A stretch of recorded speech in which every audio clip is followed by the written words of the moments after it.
Panibagong araw, panibagong video na naman ang aking gagawin mga kahay. Magluluto nga pala ako ngayon ng adobong pata ng baboy. Naihanda ko na nga pala dati ang lulutuin kong pata ng baboy. Ayan po. Sarap! At ngayon ay uumpisan ko na rin maghiwa-hiwa ng bawang na aking ilalagay pang rekado pangontra sa aswang. Bawang sa paminta lang pala ang ilalagay ko mga kahay dyan sa adobong pata ng baboy na aking lulutuin. Hindi rin kasi ako masyadong naglalagay ng sibuyas mga kahay. Ngayon lang pala ulit ako magluluto mga kahay dahil medyo matagal-tagal na rin akong hindi nakakapagluto. Ayan, hiniwa-hiwa ko na nga yung bawang mga kahay. Tignan nyo naman, ang bilis-bilis. Oh. Dati ko na rin palang hinugasan itong pata ng baboy. Hinugasan ko ito ng 600 beses para malinis na malinis. Hindi ko muna agad nilagay yung bawang kasi napansin kong may tubig, kaya yun, tinapon ko muna yung tubig. Sinigurado kong medyo tuyo-tuyo siya pag ilalagay ko na sa kawali. Tinatawag ko nga dyan sa Ancho para videohan niya sana ako, pero hindi niya ako naririnig, kaya ayan, nilagay ko na lang yung mga bawang. Ancho! At ngayon, pamintang durog naman ang susunod kong ilalagay dito sa pata ng baboy. 3 durog na paminta pala ang ilalagay ko dito. At kung kayo naman ang magluluto ng ganyan, bahala kayo kung gaano karami ang ilalagay yung durog na paminta. Basta ako 3 ang gusto kong ilagay. At ganito pala ang diskarte ng aking pagluluto ng adobong pata ng baboy. Bago ko isalang sa kawali ay nilalagay ko muna ang paminta, bawang. Saka nilagyan ko na rin ng asin. Tignan nyo. Sabor tama eh. At sa paglalagay nga ng asin ay pinantya ko muna dahil mahirap na pag sumobra magiging maalat ang aking luto.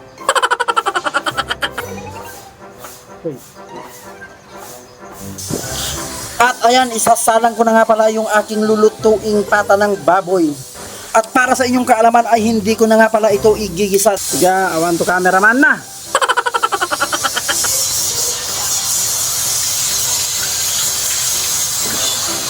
Manavo pa cellphone. At ayun na nga, pinapainit ko na nga dyan yung kawali mga kahay. At ayun ay pwede na nga ilagay mga kahay. At ayun na, isalang ko na nga, kaya aantayin ko na lang na medyo matuyo-tuyo.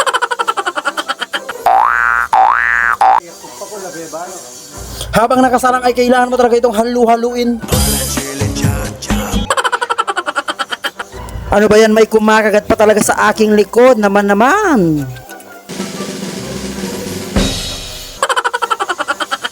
At tatakpan ko nga muna pala ito saglit, tapos babalikan ko na lang maya-maya at titignan ko kung natuyo na at pwede nang lagyan ng tubig.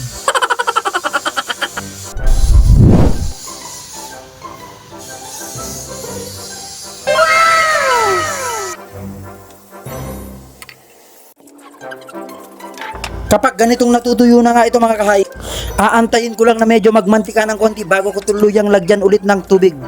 At pagkalipas ng 1 minuto, napansin kong nagmamantika na nga ito. Kaya kukuha na ako ng malinis na tubig upang ilagay dito. Ayan, nilagay ko na nga mga kahay. Hahayaan ko lang palang kumulo ito mga kahay hanggang sa maging malambot na itong pata ng baboy mga kahay. Napansin ko rin na medyo konti ang nailagay kong tubig, kaya dadagdagan ko ulit ito mga kahay. Dinagdagan ko na nga ulit ito ng tubig dahil saktong-sakto na nga ang nailagay kong tubig, kaya tatakpan ko muna ito mga kahay. Habang inaantay kong lumambot yung pata ng baboy ay pupunta na lang ako para magpagupit dahil sayang ang oras ko kakaantay. Hininaan ko lang naman yung apoy ng gasol, kaya tiwala akong hindi yun masusunog pagbalik ko. At binilisan ko na nga ang takbo ng motor dyan mga kahay. Pagupit na muna ako mga kahay, let's go! Timing na timing talaga dahil sakto walang nakapila. Faded nga pala ang sinabi kong gupit dyan mga kahay.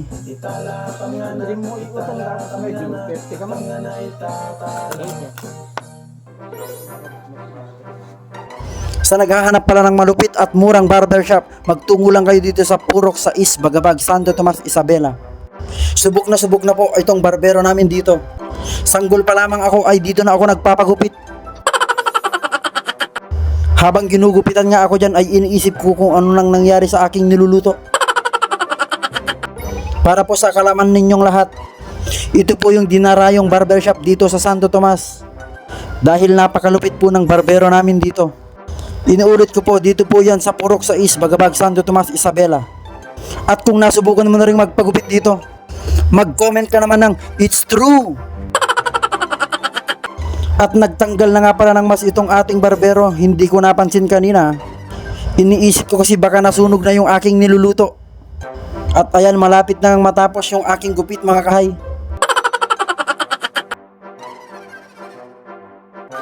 And finally, tapos na nga akong magpagupit. Yun.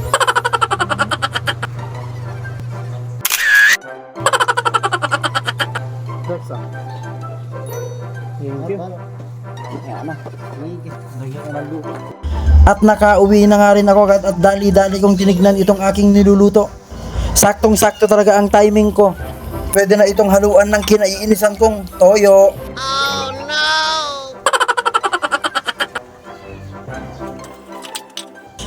Inahalo ko na rin nga pala itong toyo mga kahay dahil kumukulo na rin itong tubig niya.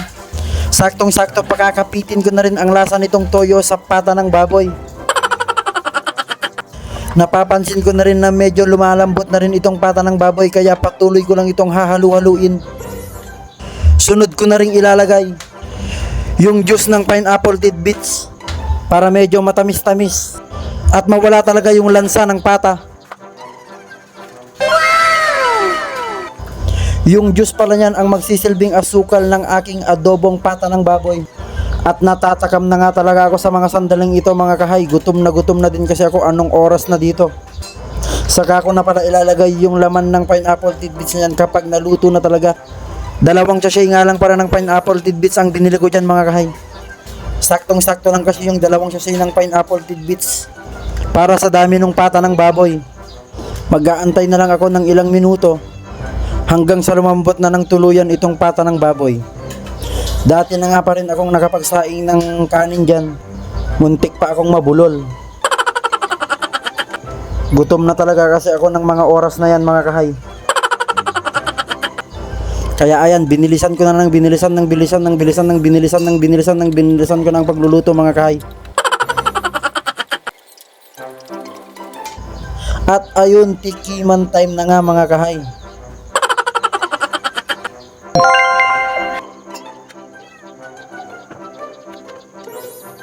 At dahil hindi pa ako kontento, dadagdagan ko pa ulit ng konti ang asin nitong adobong pata ng baboy mga kahay.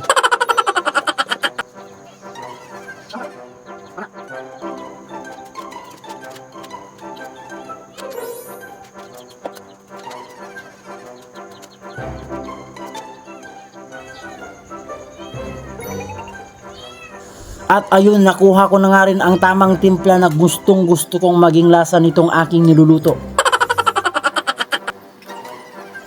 At dahil malambot na rin ito mga kahay, malapit na akong kumain.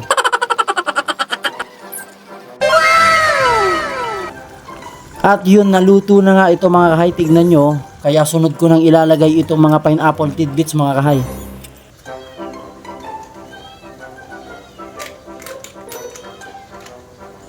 Nako naman, may nahulog pa talaga na isa, sayang naman.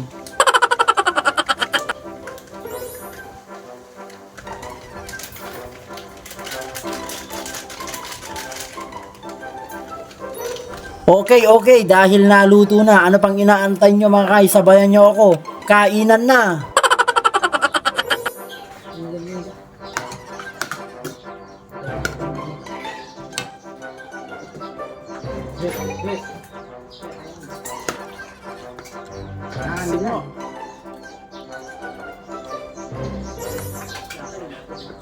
Kamu ba? Manda ka ba kanina dito?